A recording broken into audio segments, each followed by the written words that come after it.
Rajavi, who's the head of the Mujahideen MEK faction. Other people are talking about completely different people. And also, just remember this. This isn't like plucking Nicolas Maduro out of Venezuela here. You go in and try and pluck out Ayatollah Ali Khamenei and decapitate him.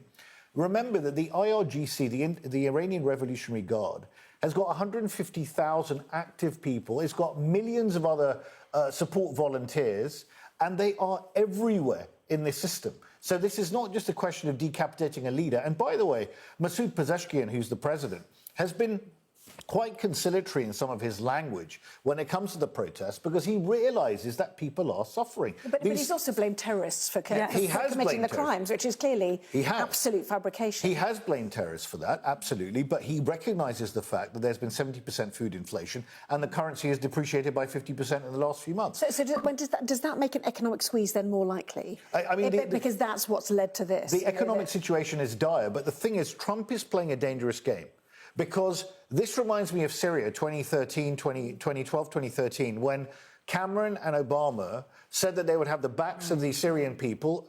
Cameron got humiliated in Parliament. Obama then bottled it on chemical weapons. The red line on the red line didn't come to pass. So you're playing a dangerous game here. People are losing their lives. If they're waiting for the US to intervene, they do so at their own peril. So does that make the fact that Donald Trump has been so categoric, you know, help is on its way, we see it on the front page of The Guardian as well. I mean, these awful scenes of and people, family members, wailing at their feet, you know, begging people to get up one more time. It's just terrible, terrible pictures.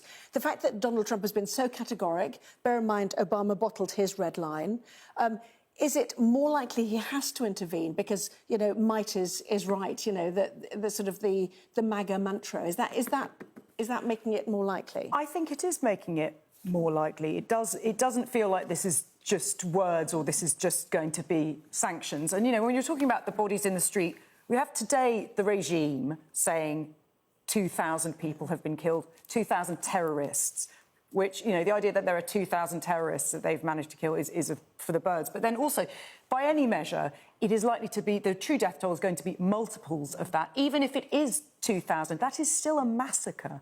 That is a massacre. There is, you know, a human rights abomination happening there. And for days, Donald Trump has been telling the protesters in the street to continue, which is why you have pictures like we're seeing in the papers here, with people holding up signs saying, Trump, help, because he is actively encouraging them. And the difference between this and the protests that happened after Mahsa Amini was killed, the protests from 2 or 3 years ago, is that back then, those protests were calling for a change, some sort of change, whereas now there are names.